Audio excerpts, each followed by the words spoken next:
Hello, guys. Welcome to the show. It is show number 4, Citizens Podcast, and I'm your host, the Citizen. And we have a lot to cover today.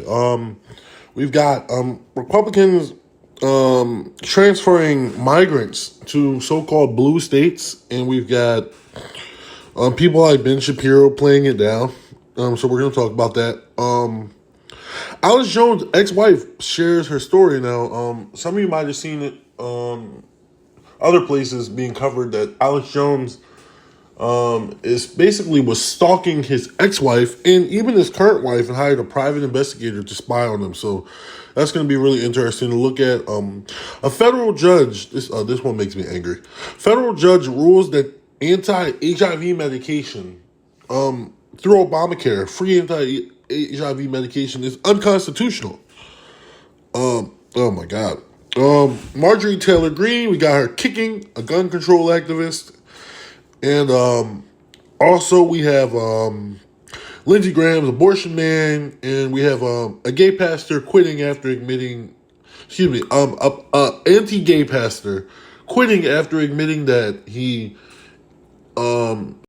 uses prostitutes and does a bunch of other hypocritical things. But we're going to start this off with, before I continue, people have been asking me, hey, why haven't you been criticizing Democrats much? It seems like you've been criticizing a lot of Republicans lately, and you haven't been criticizing Democrats. The reason why is because, number one, Republican politicians like Lindsey Graham or Mitch McConnell, they continue to do things that are so unpopular and just so dumb. They're setting themselves up to be criticized. That's number one, right? Number two, lately, Democrats have actually been doing good things and materially delivering for people. So I know I'm on the left, and I'm very critical of the Democratic Party. However, I'm not just going to criticize the Democratic Party because I need to criticize the Democrat and I need to criticize the Republican. This is not MSNBC here. I make my criticisms based on merit, and the criticisms that deserve to be made will be made based on that. But let's get into this first story. We got a federal judge ruling that anti-HIV medication free on Obamacare is unconstitutional. Now, for those of you who don't know, it was I believe in 2021 that they ruled that PrEP medication had to be free among some other anti-HIV drugs, had to be free, and they could not charge for them. And this is a goal of the FDA and really the Biden administration to try to prevent HIV outbreaks, which is a great thing. Well, as you're going to find out, some Republicans think that if you're gay, that actually, no, if you're gay and you happen to be covered by a so-called Christian company with your health care, well then, you should just get AIDS and die. Because a person's religious beliefs and what they think about their interpretation of the Bible is more important than the health of a patient that is at risk for contracting HIV. Now let's get into it. This clip here is from MSNBC. This week, a federal judge in Texas declared it unconstitutional for the Affordable Care Act to require coverage for certain HIV prevention drugs. U.S. District Court Judge Reed O'Connor ruled that the ACA mandate for free coverage of HIV drugs like Truvada and Descovy, commonly known as PrEP, violated the religious beliefs of a Christian-owned company. These drugs are taken by hundreds of thousands of Americans, but they're most often taken by men who have sex with other men. And that is the crux of the issue for conservative activist Jonathan Mitchell and the Christian employer on behalf of which he filed this lawsuit. For years, Mitchell and other Republicans have targeted, quote unquote, liberal social policies with legal action, including abortion rights and LGBTQ rights. This Texas ruling comes just as elected LGBTQ officials and Democratic operatives joined forces to fight conservative bigotry and discrimination, creating a political group, Agenda PAC, which has taken on anti-LGBTQ candidates in the midterms. We have to fight back and stop them. Our mission Harness our energy, make the difference in tough races, protect our basic freedoms to love and choose. That's our agenda. We're Agenda Pack. Okay, so there's a lot going on here. Now, before I criticize this ruling, and rightfully so, it should be criticized. I want to talk about that at the end. They had the little agenda pack ad. Look, I'm glad that there are groups of people who are trying to, like, protect gay rights, protect trans rights, protect the woman's right to choose. We're happy that these groups do exist. But you must realize that the name Agenda Pack, I guess it's going to get money raised from Democrats and liberals, but Republicans are literally running on saying, oh, there's a gay agenda, there's a trans agenda, there's the LGBTQ agenda to make all of our kids trans. So they're running on that. And to call yourself Agenda Pack, I think that's hilarious. It's like almost like a meme. Not sure if it's the best strategy, but we're not here to criticize Agenda Pack. We're here to criticize the Republican government and establishment. Now, what are they doing here? You might ask, what are they doing here? Well, if you remember, something similar happened with abortion. They had done the abortion law, there was a lawsuit, and they tried to get it all the way up to the Supreme Court. Now, recently, Roe v. Wade was overturned. They had the Dobbs decision. And Clarence Thomas said, hey, we should look at banning gay marriage, basically, and banning the right to contraception. So that would be the morning after pill, all those type of things, right? Well, now it looks like some Republicans are taking that into their own hand because PrEP is a form of contraception commonly used by people in the LGBTQ community, specifically gay men. But it can be used by everyone. It can prevent HIV from having sex with anyone, whether your partner is male, whether your partner is female, whether your partner is non-binary, it doesn't matter. This drug can prevent HIV and AIDS, and it's not that long ago in America. We've gotten used to like having prevention drugs and things. It's not that long ago in this country that HIV and AIDS were basically a death sentence. Like you can go back to the 1970s and the 1980s when people basically you were going to die.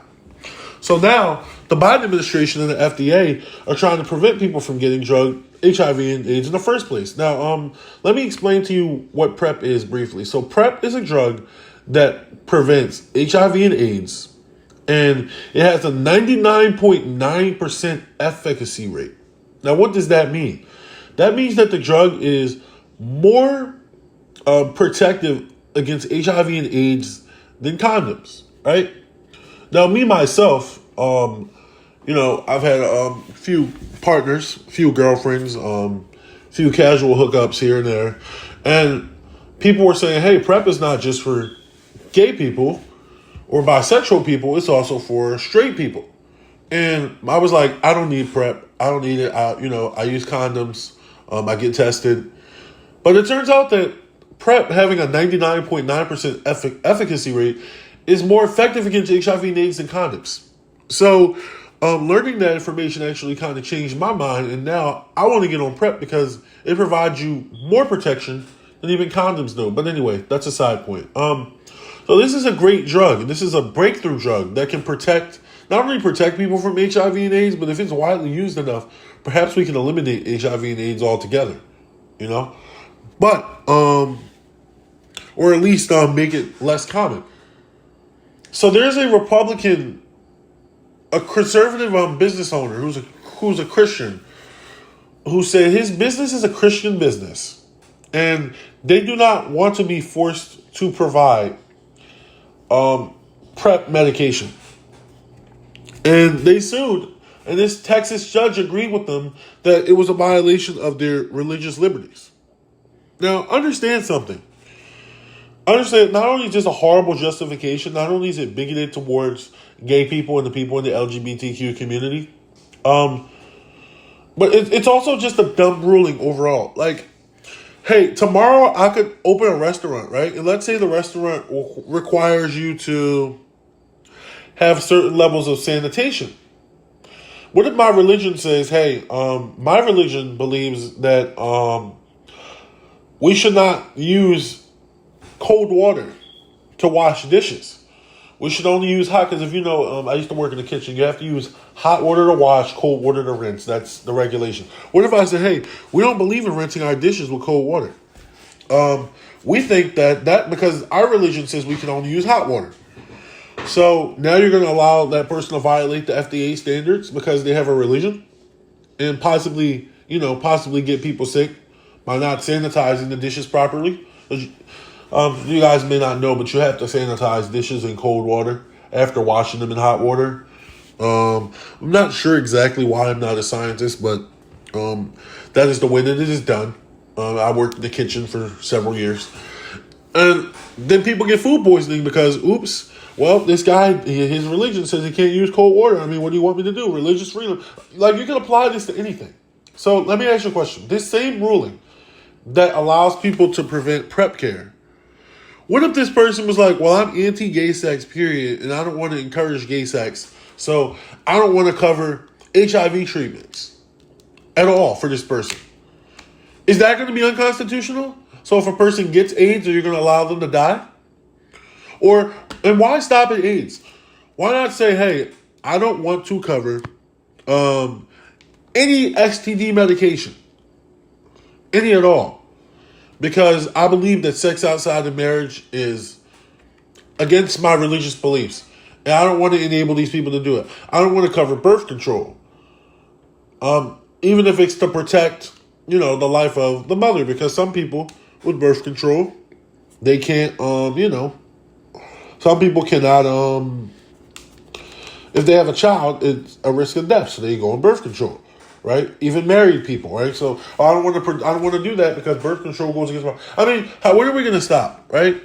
Like, I hope people understand that people could literally die, not just because of this ruling, but also because of what Republicans have been doing in general at all levels of government, which is trying to destroy the ACA.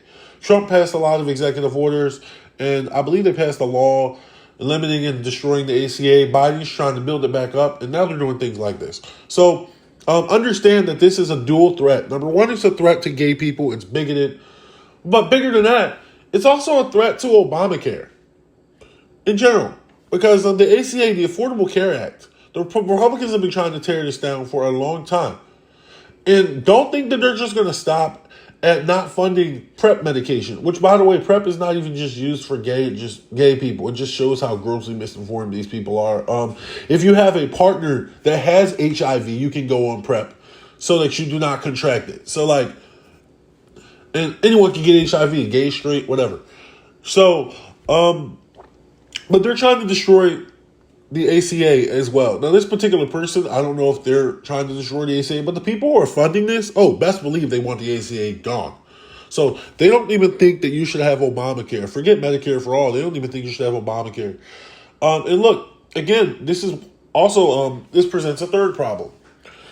This is why we need Medicare for all. Now, I know I talk about Medicare for all a lot, and my friend Jerm, who listens to the podcast, he's going to be cracking up at this part. But seriously, because if we had Medicare for all, private companies could not dictate what type of coverage you get. You just get covered. Everything that is necessary gets covered by the federal government, and there's either a small copay that's affordable, or there's no copay at all. And that's how it would work. And it would be funded through taxes. Service in the hospitals will be free at the point of service, and it'll be funded through taxes.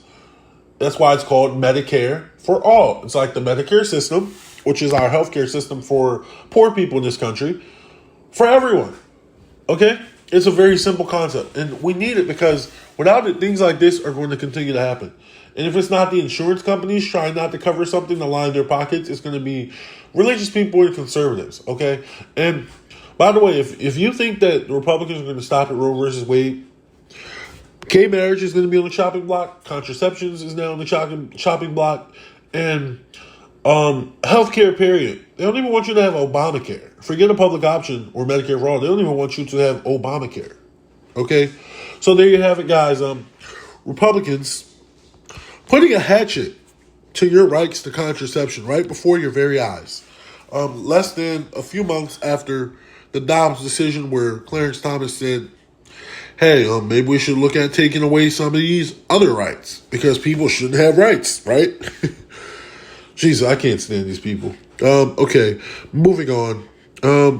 We've got Alex Jones' ex-wife went on TYT recently to discuss being married to Alex Jones and some of the horrible things that she went through while she was there. Now, for those of you who don't know, I'm sure the world knows by now, Alex Jones has been being sued by the Sandy Hook family because his commentating directly led to them being doxxed. He lost the lawsuit on a technicality because he did not put out the proper paperwork and didn't file it. And he was ordered to pay, I think, $30 or $40 million, but in reality, he's only going to pay like $8 or $10 million because the state of Texas, where this is being tried at, has a cap at I think $10.4 million for civil suits of this type, so they can't really make him pay any more than that. However, they're doing depositions and things to determine like how much should be paid. Ripley, leave it. Sorry, guys, I'm watching my friend's dog. She's been pretty good today, but But anyway, so there's a deposition determining how much money he should get, and he had to surrender certain documents they previously didn't surrender to the court. And while his lawyer was doing that, he accidentally sent all of his text messages and information and phone logs to the opposition, right? So to the plaintiffs. And that information is being used in court. And it was revealed in these documents, which, by the way, at least some percentage of are available for public record if you want to check that out, that Alex Jones hired private investigators to spy on his ex-wife and his current wife. And that he basically was tracking their whereabouts illegally through a means of a private investigator. So naturally, everyone wants to know, like, oh, why is he doing this with his wives and stuff? And his wife actually went on TYT with Anna and Sank Uger to talk about it.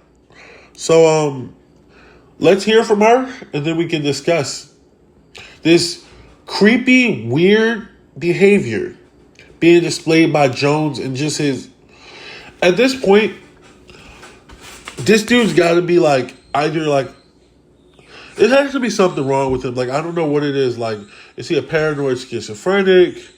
Does he have some type of PTSD? And look, I'm not making fun of him. And I'm not making excuses for him either. Like, what he did is wrong, clearly. No one should do this. But something is off about this guy. Like, if you didn't know before, now you know. But anyway, let's go to this TYT clip.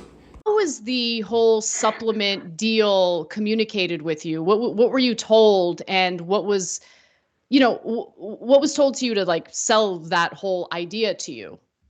Well, that's an interesting question that people don't often ask, Anna. Thank you. So, while I was very clearly already trying to separate from Alex, he comes to me and he's like, he told me that his dad had some physical problem that I won't say in case it's a HIPAA violation, and that he wanted him to come work as a manager, and then he wanted to start selling supplements. And I was already very checked out and just trying to get out.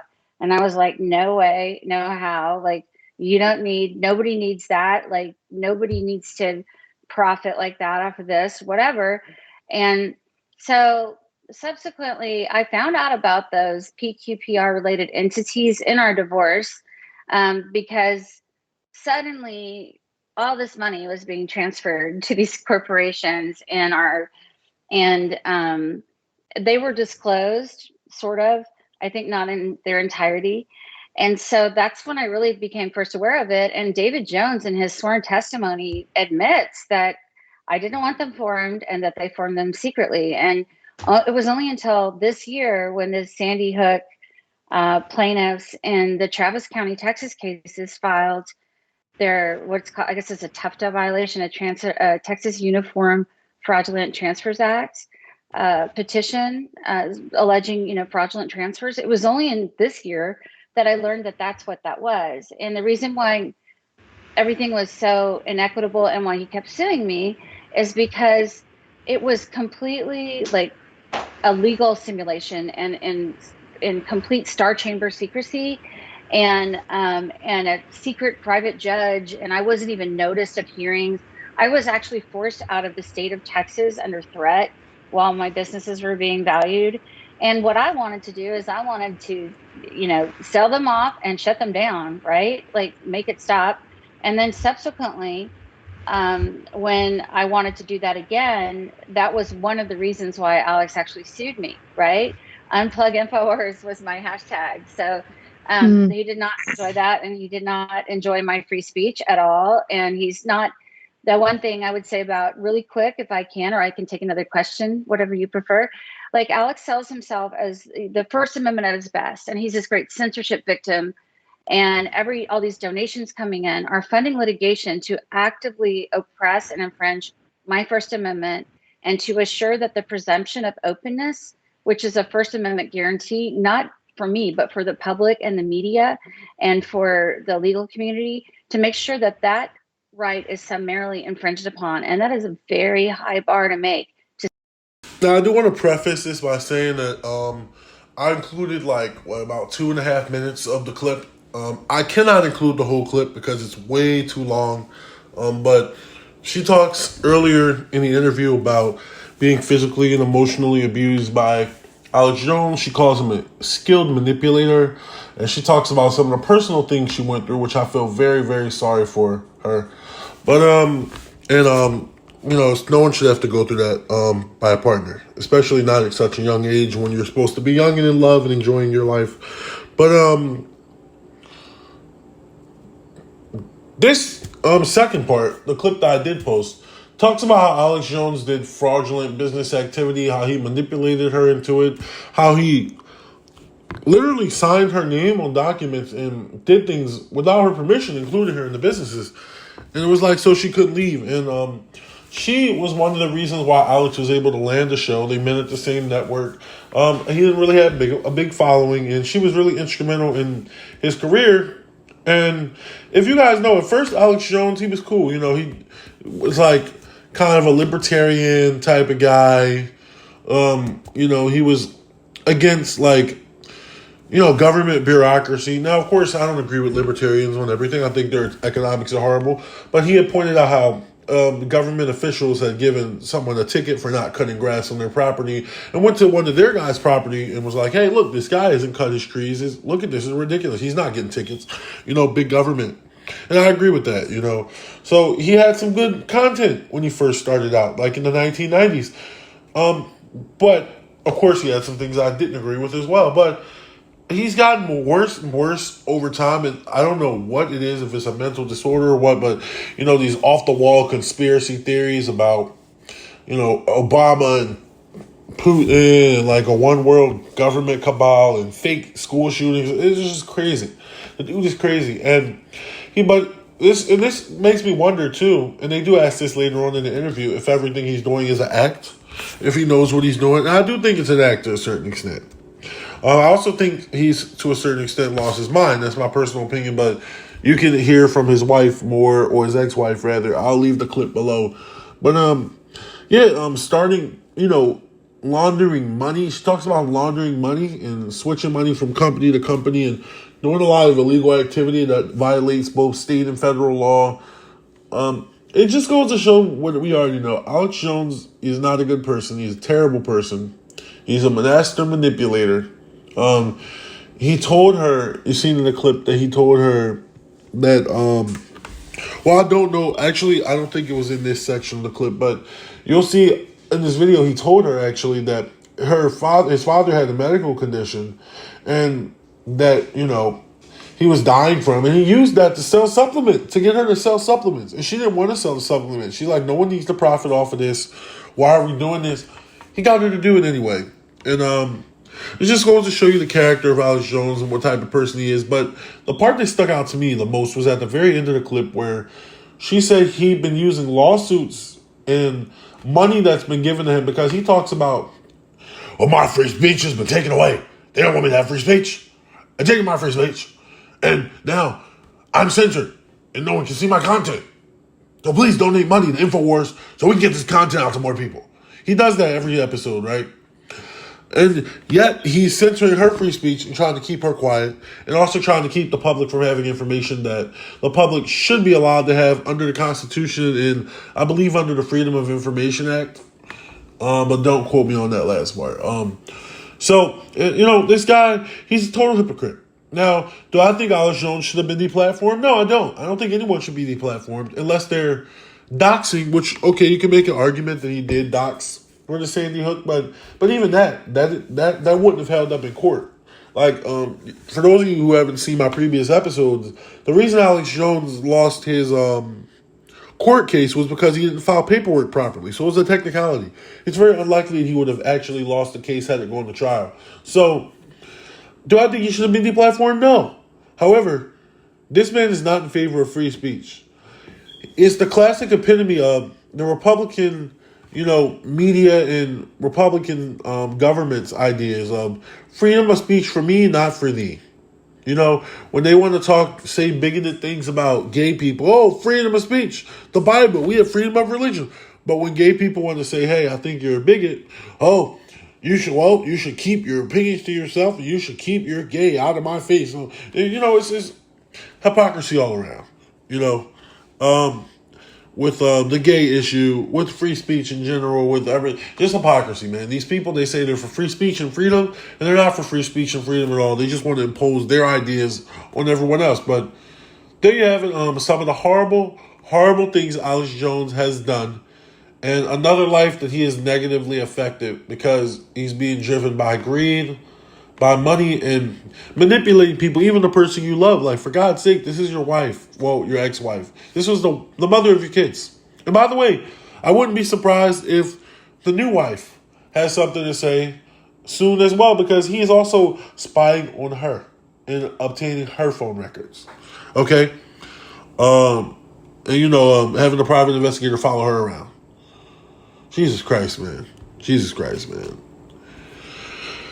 There you have it. Another development in the Alex Jones saga. I will keep you updated. So, all right, this next story, probably one of the most important that I'll cover in this episode. Lindsey Graham went on Fox News to defend his proposed national abortion ban.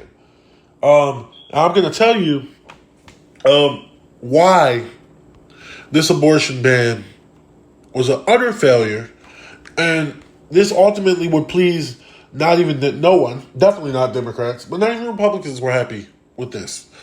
But before we talk about what he actually had planned for his abortion ban, let's go to this clip on Fox News, and let's see what Lindsey has to say for himself after trying to ban abortion nationwide after 15 weeks.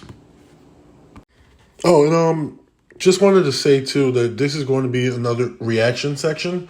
So you guys let me know what you think of these reaction sections in the comments. Let me know if you like them, if you don't like them, if we should keep them or get rid of them. And, I haven't gotten much feedback from them, although we have gotten, our viewership is up. Shout out to you guys for watching. But just let me know what you think. And, if I don't get too many opinions, I'm just going to keep it as a segment for future opportunities until you guys hate it or whatever. But anyway, let's go. Last night, Joe, Nancy, and Chuck threw a party to celebrate the economy, while the Dow collapsed and Americans got poorer. Okay, the Dow Jones collapsing does not directly mean that Americans specifically are getting poorer. It means that investors are getting poorer. So this is very disingenuous. Now, it is true that some Americans do lose their jobs, right? And the stock market is directly related to job loss. So I don't want to say this doesn't affect the average American, but it affects the rich more. And also when the stock market goes up, right? Like if the Dow Jones was up and he was celebrating, that wouldn't mean anything either. Because when corporations make profits, instead of like paying their workers more or hiring more workers, they tend to bury those profits and find ways to hold on to and keep those profits. And also, of course, distribute them to their shareholders. So, that being said, I do think this inflation reduction party that Biden threw was goofy. I don't see what the point was. I mean, yes, gas prices are going down, but people are still feeling inflation at the food and at the pump. So like I get it. They passed the Inflation Reduction Act and they're trying to like go forward, but to me, this is not the way to do it. Like, you can go on the news, and hammer Republicans about holding up your agenda. You can go talk about the things that Republicans are doing to negatively impact the country and the positive things that you've done. But instead, nope, let's throw an Inflation Reduction Party. Just very elitist and goofy, but I don't want people to think that the stock market has anything to do with, necessarily has a direct correlation to do with how the average American is doing. So I did feel the need to point that out. It was a full-on fiesta. It had a hype man, it had music, and even some gibberish from the president. Listen. I have seen fire and I've seen rain. Is New York in the house? Are there any Californians in the house? Think about what you'd think about at the time. Think about how you'd feel. I don't know what that all was, but what were the Republicans doing? On the day inflation roared back and the market crashed, I thought I'd see Republican senators holding press conferences in front of grocery stores and gas stations, promising to bring prices down if you put them back in charge. But that's not what happened. Instead, Lindsey Graham called a press conference to propose a nationwide abortion ban. We should have a law at the federal level that would say after 15 weeks, no abortion on demand, except in cases of rape, incest, to save the life of the mother. Okay, so already this is a huge pivot for Jesse Waters. Usually he's very rah-rah Republican, but he's going to criticize Lindsey Graham, it looks like. And he's criticizing him. Now, I do want you to understand, he's criticizing him not on the merit of the abortion ban and saying, oh, you shouldn't do an abortion ban, which any sensible person would probably criticize him on, right? He's criticizing him on saying, hey, this wasn't the right time to come out and say this. So he's criticizing the strategy, which I do agree with. That if I was a Republican strategist, I'd be banging my head against the wall, like, Lindsey, what are you doing, right? But I do want you guys to understand that you might say, oh, nationwide abortion ban after 15 weeks. So that means that we'll get abortion in all states, right? No. So what Lindsey Graham wants to do here is he wants to ban abortion after 15 weeks in all states. So red states, blue states, doesn't matter. But if you want to get rid of abortion or make even stricter bans, you also have the right to do that. But 15 weeks is the maximum. Now, this flies in the face of the argument that Republicans have been making for years about abortion, saying, oh, states' rights. The states should be able to regulate abortion. Well, now you want to regulate blue states' abortion. Now, look, is it true that most people think abortion should be limited after 15 weeks? Yeah, that's true, and we're going to get to that in a second. But it's just total hypocrisy, man, total hypocrisy. And Jesse Waters will never call him out over this, but he's just calling him out on strategy. What he should be calling him out on is how unpopular this legislation proposal would be and how most people do not agree with the Republican stance on abortion. And they should do the right thing and reverse it. But if you're going to support this type of shit, at least be quiet about it, right? Don't talk about it because it's going to tank you in the polls. But let's see what Lindsey has to say for himself. Senator Lindsey Graham joins me now. So, Senator Graham, Republicans are very angry at you. You're getting a lot coming for this. Yeah. Why'd you do it on that day? Not great timing. Don't you see that? I'm proudly pro-life, and I have no apology for being pro-life, and there's no bad time to defend the unborn. No one is questioning your pro-life-ness. We all know that Lindsey Graham is, well, I'm pro-life, and I think that in separate a life of the mother. We already know. What he's questioning is your strategy. Now, what he should be saying is, why are you talking about this? This is an unpopular issue. But of course, you can't say that because it's Fox News. But the other Republicans like Mitch McConnell behind the scenes are freaking out because they don't want to run on this. Because it's making them look worse and making it look likely that they won't do well during the midterms. So if you expect me to sit on the sidelines and watch the Democratic Party try to pass the most radical abortion law in the history of the country, you're talking to the wrong guy. The Democrats are trying to pass the most radical abortion legislation in the history of this country. That's pretty rich coming from the people whose Republican-appointed judges just banned abortion in several states and want to ban it all across the country. That being said, no, they do not want to pass an extreme ban, Lindsay. They want to put Roe versus Wade, codify that into law. Roe versus Wade, and then later on the Casey decision, is a moderate approach to abortion, which says you cannot ban abortion before 15 weeks. After 15 weeks, you can't ban it, but you can put in some restrictions.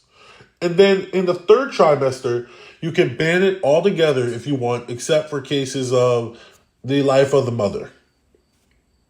Okay?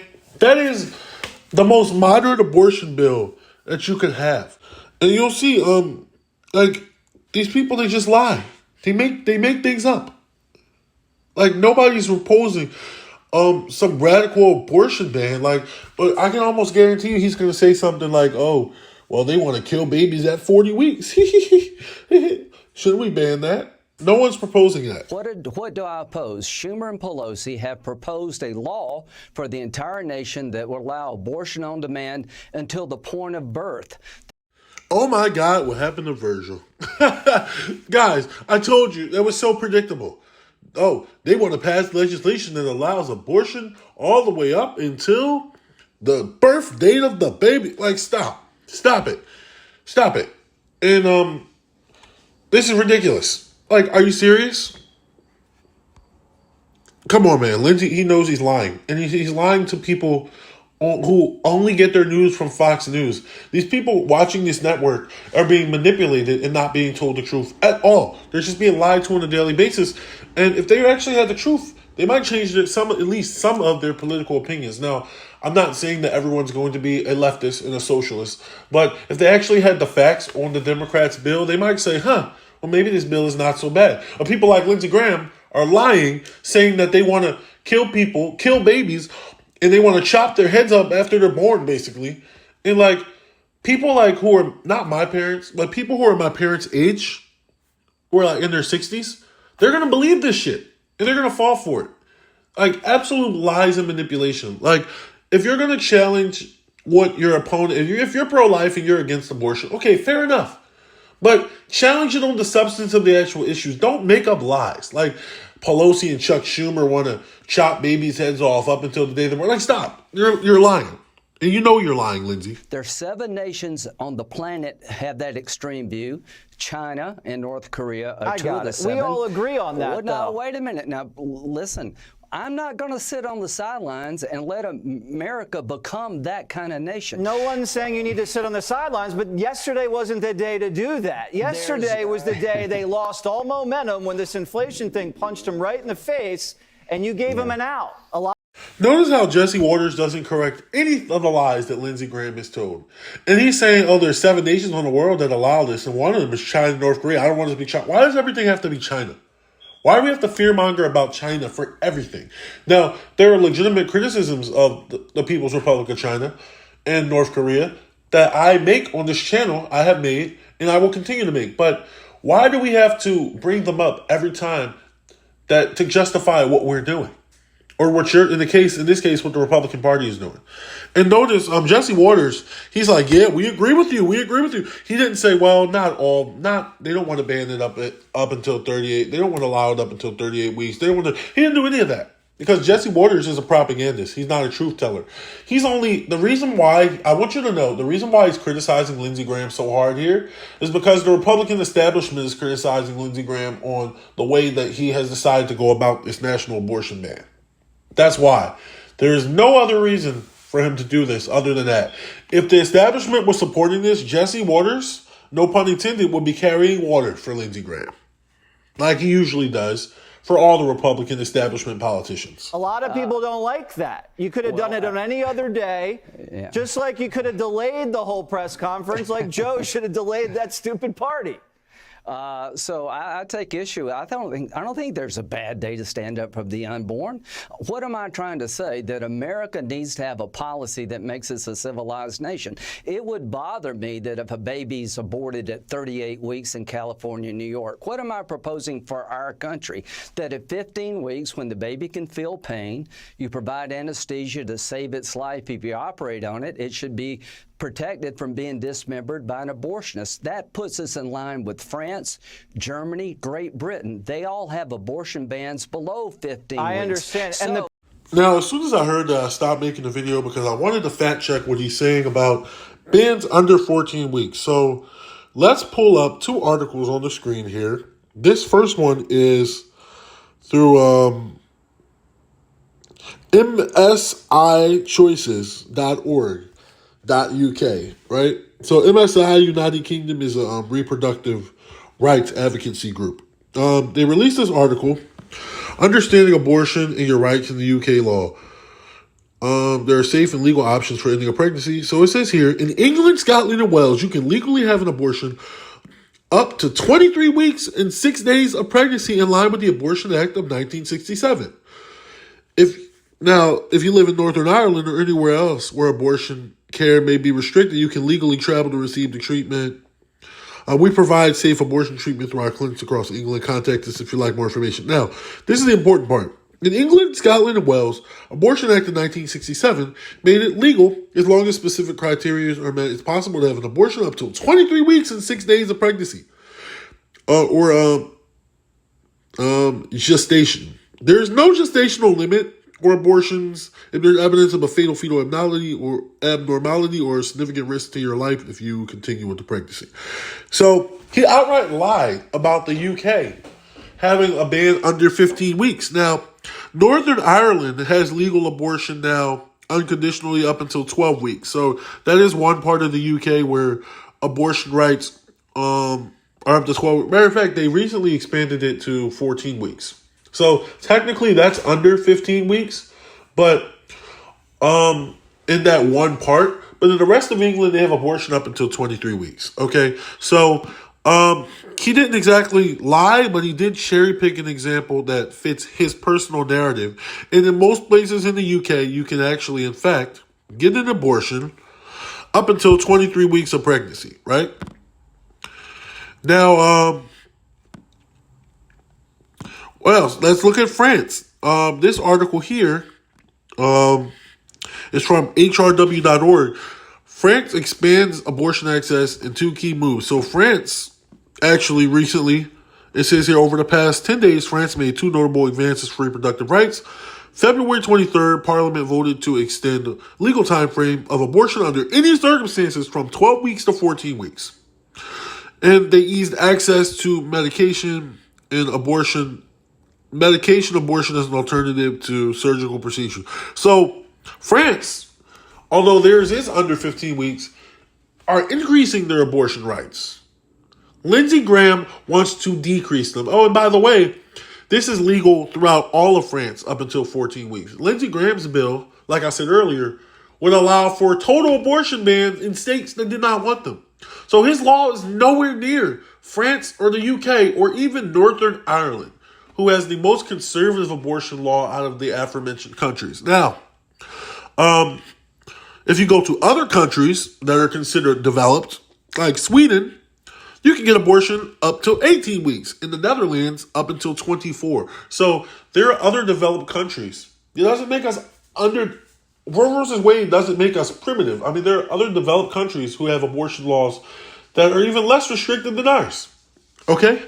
And not only that, but this justification here saying, oh, well, abortion laws are legal. These countries should be allowed have restrictions. We should have restrictions. Okay, well, these countries have universal health care. Should we have universal health care? And Lindsey Graham, of course, he doesn't believe in universal health care, so he would say no. So you're okay with so-called catching up to the rest of the world, which is not even catching up, like I said, because his ban would be more restrictive than theirs. But when it comes to abortion, when it fits your narrative, but you're not okay with it when it, say, helps people, like, get cancer treatments. So, all right, we're going to stop here. I don't want to make this too long of a segment. I still have 2 segments to cover, and I try to make these videos about an hour. But there you have it. Lindsey Graham wants to ban abortion nationwide after 15 weeks and allow the states to restrict it further or even ban it altogether. Now, I will say, at least he did have Life of the Mother in place, which is a very low bar because a lot of conservatives, some bills didn't even have that. But even then, what does that actually mean? Because if there's a girl who's 12 years old who gets pregnant and it's not through rape or incest, they would say, oh, well, she has to carry it to term. But 12-year-olds having a baby is an extreme risk to their health and their life. Most people can't healthily have a child until they're around 15, 16, when their body is fully developed. So, birthing people typically cannot have a child before that age because their body's not developed enough. And, it's a possibility that they could pass away from having the child. Okay. So, there you have it, man. Lindsey Graham wants to do a national abortion ban. And instead of criticizing him on the substance, Jesse criticizes him on his strategy, right in lockstep with the rest of the Republican establishment. All right, guys, so we're going to move on now to another segment. We've got this migrant crisis that's going on. Now, if you don't know, Governor Abbott in Texas has been human trafficking migrants from Texas to so-called liberal cities and liberal states. He's been putting them on buses and sending them to cities where the politicians have criticized him and his handling of abortion and border, whatever. He's sending them to these liberal cities and telling them, well, now you deal with the crisis, right? Now, this is not unusual to send migrants from one location to another, but you usually set up humanitarian aid, make sure they have housing, food, and some type of process, before they get their due process to decide if they can stay in the United States or not. No, he's just putting them on a bus and dropping them off at random locations. No one knows. And he's doing this to prove a political point, Governor Abbott. And by the way, Ron DeSantis is doing this as well, has also gotten to the action. Abbott recently sent people to Chicago, D.C., and New York, and Ron DeSantis sent them to Martha's Vineyard. So these people are human trafficking, and they're creating a humanitarian crisis.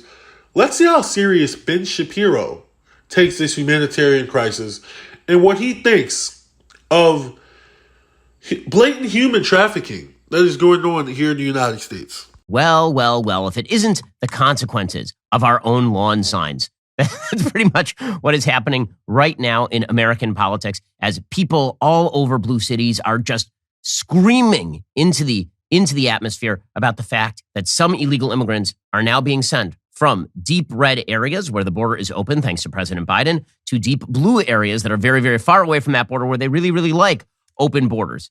Right? You'll remember that around blue areas, places I used to live, places like Los Angeles, there are all these lawn signs that people love to stack. Right? These are things that show just how wonderful you are because you put up a lawn sign. It doesn't actually require you to do anything, but if you put up the lawn sign, it means that you're a better person than your neighbors. And if you don't put up the lawn sign, well, then you are some sort of evil conservative monster. And it's lawn signs that say things like, in this house, we believe Black lives matter. Women's rights are human rights. No human is illegal. Science is real. Love is love. Kindness is everything. Water is wet. And all this kind of stuff, right? These lawn signs are the great marker that if, God forbid, there's a race riot, you shouldn't have your house broken into. Or if God forbid, there is some sort of huge illegal immigration crisis, you can be counted on not to actually do anything of use, but at least you will express your deep, deep sympathies. So all these folks have these lawn signs, and then it turns out that if illegal immigrants arrive on their actual lawn, they're like, well, or they will give a little bit, and then they will say, look what heroes we are for having done this for 5 seconds while we foisted this sort of policy in the thousands, the tens of thousands, the hundreds of thousands on our fellow Americans.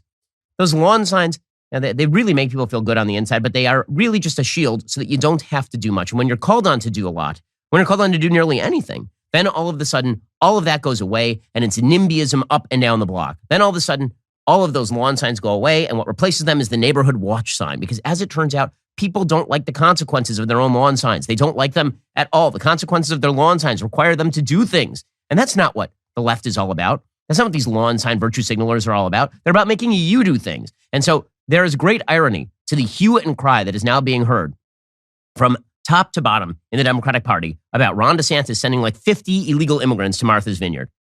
Martha's Vineyard has a population of some 20,000 people. It's like 50 people. I mean, the notion that this is going to sink Martha's Vineyard is entirely insane. And it's especially insane given the fact that we have been told that the border is closed. I mean, I don't even know. Why is there a crisis? Is there a crisis? How could there be a crisis? It is currently Friday. Just last Sunday, Kamala Harris, the wisest, fairest, and most immortal of all beings, she actually said on Meet the Press that our border is completely secure in the sense that we have a border and borders should be secure. So they're completely, I mean, this was Kamala Harris, the vice president of the United States, who we know is well qualified for her position specifically because she's a black woman. So, I mean, there is no greater recommendation of high qualification than that. So much idiocy in one video. I don't even know where to begin. All right, so, by the way, saying, she's qualified for her position because she's a black woman, blah, blah, blah. No, look, do I like identity politics? No. Do I have criticisms of Kamala Harris? Yes. Do I think she's qualified to be vice president? No. What the hell does that have to do with her being a black woman? Now, yes, Biden wanted to pick a woman of color. I did not want him to pick her because, putting basically a cop in office at a time where, there was the Black Lives Matter and police reform sentiment. I didn't think that was a good look, personally, optically. But, he still won despite it. But, I would have rather him pick Stacey Abrams or someone like that. Or I think even Elizabeth Warren would have been better. I know she's not a woman of color, despite saying she was. But nevertheless, I think she would have been a better vice president than Kamala. But the whole race thing is just, why do you even need to bring it up? It's ridiculous. Now, I do want to say that him downplaying, despite that part being questionable, him downplaying human trafficking is just outright disgusting. So once again, let's review what Ron DeSantis and Abbott are doing. They're taking migrants who've come to their areas to seek refuge. Now, yes, some of these people might be illegal immigrants, but some of them might be asylum seekers, okay? And we don't know which are which in this particular case, but Republicans, like politicians and pundits like Ben Shapiro, don't make a distinction between the two, right?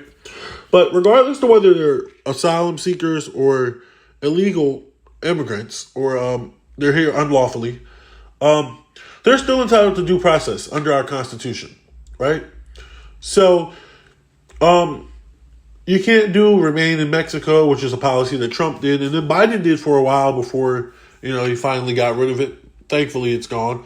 You have to give these people their due process. So now that this Texas guy can no longer remain in Mexico, this Florida guy can no longer do it, what do? They're like, okay, we're just going to send them to your cities then. They're sending these people to cities they don't know where they're at. They don't know the language. And there's no help set up to help these people. And they're basically taking them there under false pretenses, telling them, hey, we're going to take you to a good place. And they're just dropping them off in Chicago. That's human trafficking. You're trafficking people from one location to another under false pretenses. Okay? Greg Abbott and Ron DeSantis should be in jail for what they're doing, or at the very least, impeached from their offices and removed. They should resign. How about that? Resign and save whatever dignity you have left, because you never had much of it to begin with. Ben Shapiro's trying to frame this like Democrats don't want these people in their cities. The consequences are here. Now that they're on your doorstep, you don't want them here, so you're a badass. But you can put up a lawn sign saying this and that and the third, but you don't actually do anything. These people have done more for immigrants than you've done, Ben. All you do is sit behind a microphone and talk. These cities have welcomed these people with open arms and have set up infrastructure to take care of them and help them through their immigration process. Okay? Now, it's up to the courts to decide whether they get to stay or not, but they're helping these people. Okay? They're not mad that the immigrants are coming to their cities. They're mad that they're coming to your cities where they didn't have time to prepare and set up infrastructure. So this is just a very dishonest argument, number one. But number two, Ben Shapiro is supporting human trafficking, okay? He's in favor of that. He thinks that's okay to prove a political point and to use these people who are coming here to seek a better life as pawns, okay? Now, my view on immigration, I'm a moderate on immigration. I think that we should allow immigration. I think immigration is good for the country. I think in some cases it can be very beneficial for the economy because you have the low-skilled immigration workers who will work on farms and like do things that typically Americans won't do. You know, actually, I read an article a while ago that maybe that'll be a separate story another time, but without illegal immigrants, how our farming infrastructure would collapse. So there's that. But also, too, there's more people, and more people means more consumers. Now, there are problems, right? Like job competition and things, but that can be alleviated through the government creating more jobs for people, which Biden has done. Although I don't think he's done nearly enough. Obama did when he was in office. I don't think he's done nearly enough. And, you know, even George W. Bush created some jobs, right? You know, he was like one of the worst presidents ever. So we could create jobs in renewable energy. We could do universal basic income. There's all type of things we could do to eliminate alleviate the problem of job competition and Americans maybe not being able to get jobs because of an influx of immigrants. But shipping these people on a bus, and some of them are children, and dropping them off in a random city where they have no idea where they're going, without giving any heads up to the people who run the city, it is cruel, it is thoughtless. You're using these people as a political pawn and to prove a political point. And it's just ridiculous. It's ridiculous. And these people should be called out on it. Like I said, if it were up to me, if I were in the DOJ, I'd be investigating Ron DeSantis and Abbott right now for human trafficking. Right this second. And I think the DOJ should do that because this is criminal. This is wrong. Okay? Flat out wrong. And to try to trivialize it like, haha, we just own the libs by treating these people like shit. No, this is not right. This is completely wrong. It deserves to be called out. And the people like Ben Shapiro who defend this also need to serve consequences as well. You know, hey, I beg of you, if you're subscribed to the Daily Wire, please unsubscribe. Please don't give this man any more of your money. Because the type of stuff that he is supporting and pushing is just super ridiculous. And by the way, I love how he rails against people having up their lawn signs, too. Like, it's kind of a soft anti-free speech argument because he didn't say people shouldn't be allowed to have their lawn signs. But he's like, oh, man. But it's kind of like an undertone of, oh, look at these annoying lawn signs.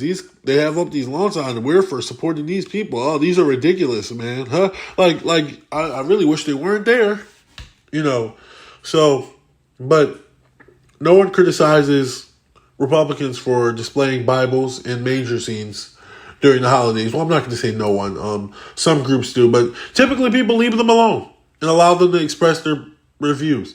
And the people who have Trump signs who say, let's go Brandon, you don't see left-wing media making fun of those people for holding up let's go Brandon signs or build a wall signs, but you're going to make fun of liberals because you don't like their ideology. Now, I think making fun of signs and symbols is just silly anyway. You know, it's very childish and immature. But there you have it, guys. Ben Shapiro is a piece of shit. He supports human trafficking.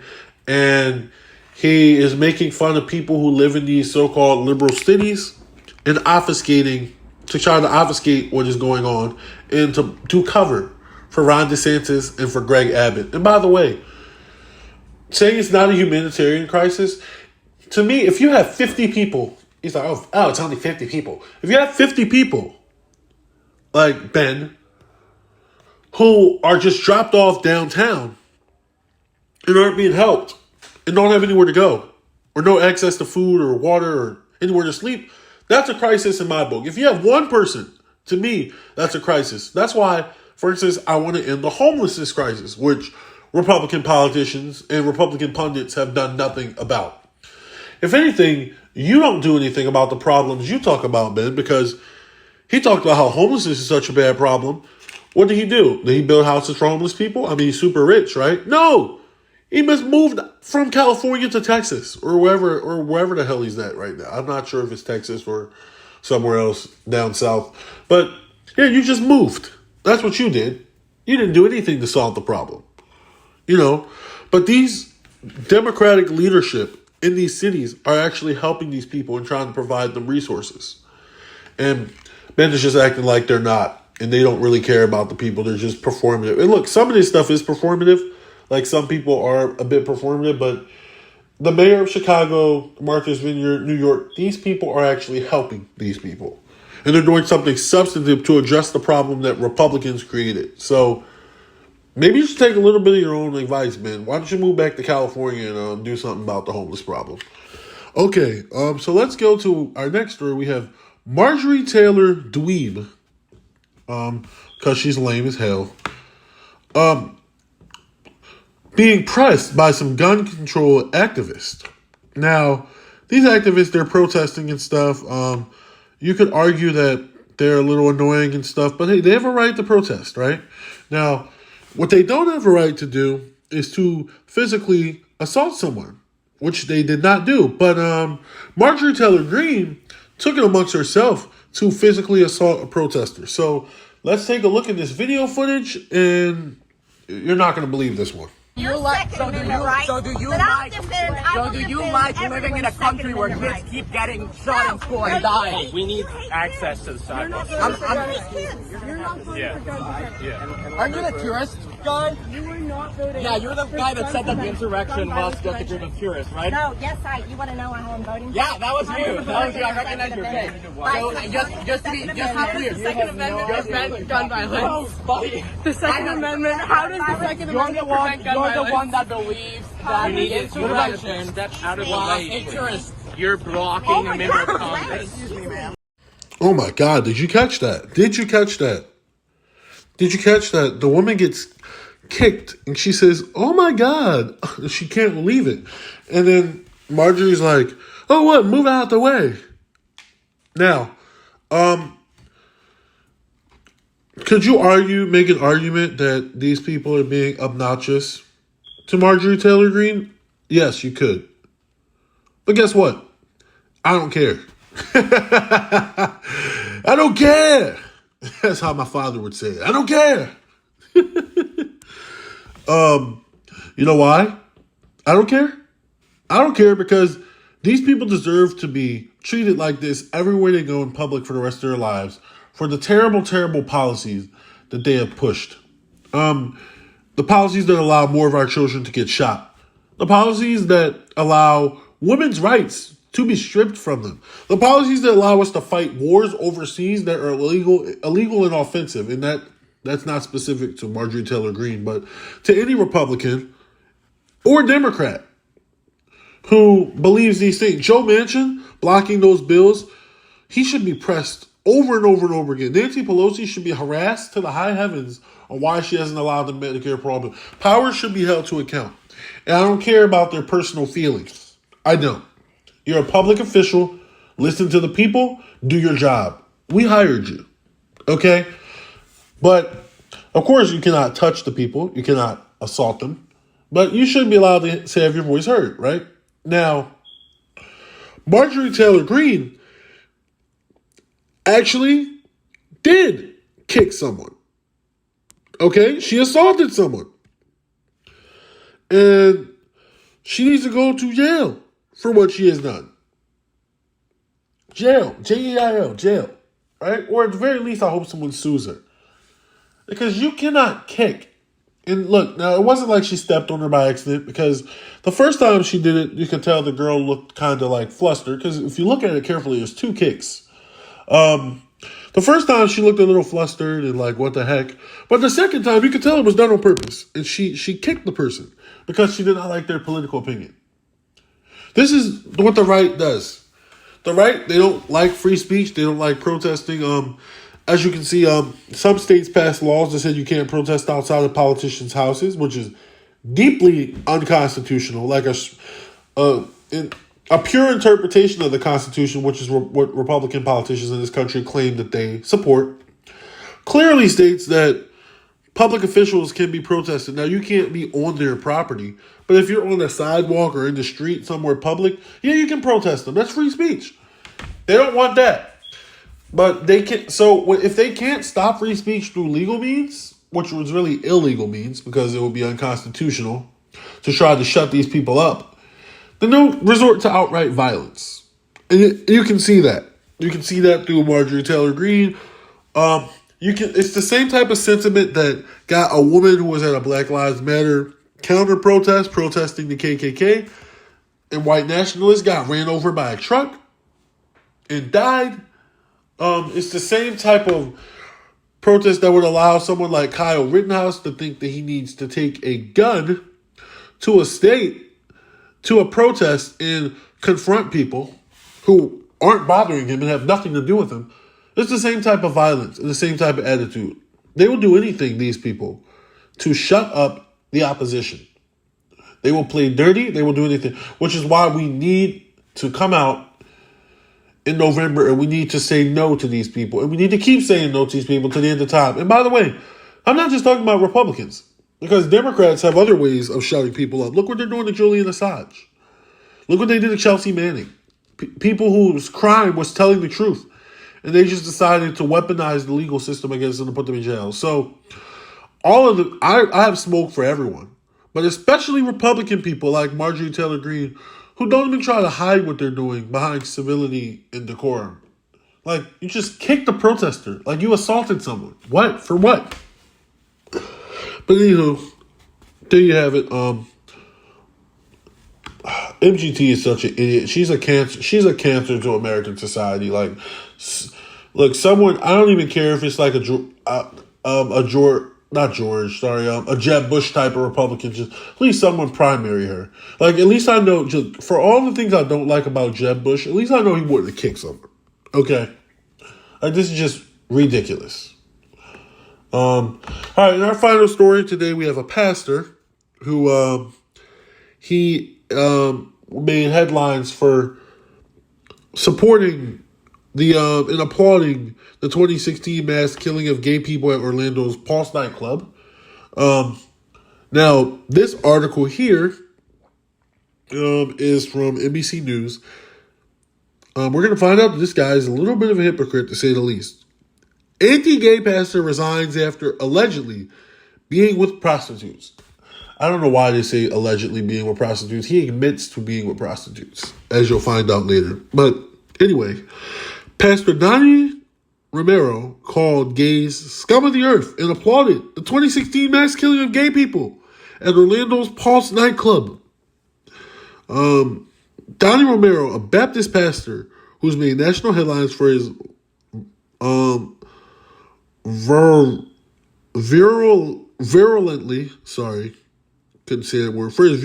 homophobic sermons, recently resigned from his Texas church after admitting that he has been a terrible husband and father. Oh, you don't say.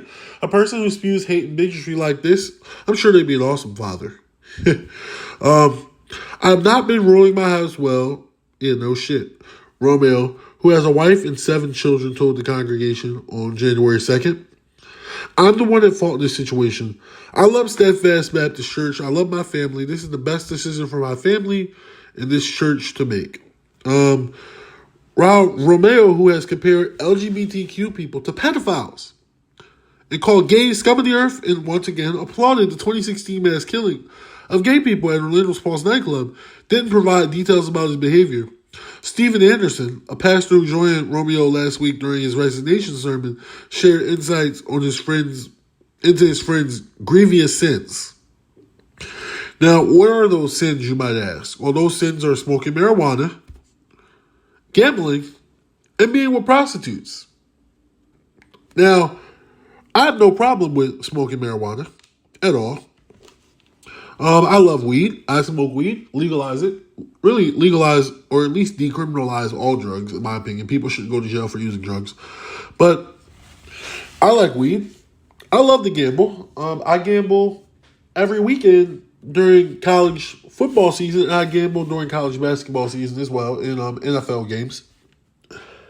And look, prostitutes, not my thing, but I think that adults should be able to do what they want with their own body. I think prostitution should be decriminalized and parameters should set up so that it can take place in a legal, safe manner, because it will happen regardless to whether it's legal or not.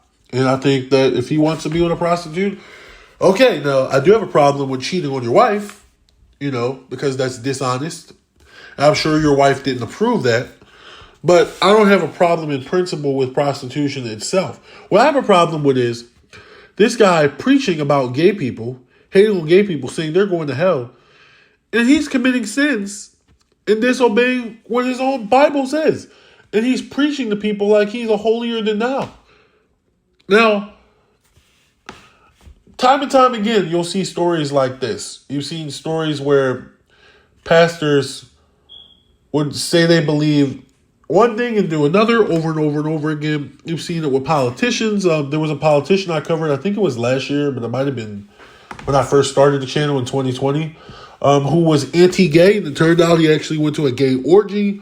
A lot of these people who are socially conservative and bigoted in their views, and not every social conservative view is bigoted. Like, for instance, the idea that you should have marriage, a family, should be a man and a wife married and stuff. I don't think that's a bad view, bad socially conservative thing, because single parent homes tend to do not as well as married homes, right? So some social conservative ideas might be good, but the ones that limit people's individual freedom, like forcing people to, not allowing people to get married, or even criminalizing them for just being who they are, I don't support those ideas at all.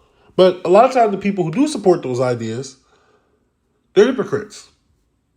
And this guy is clearly a hypocrite because he was not practicing what he preached at all. Now, they didn't say what gender those prostitutes were, but I'm almost willing to bet that they may have been gay prostitutes. Okay?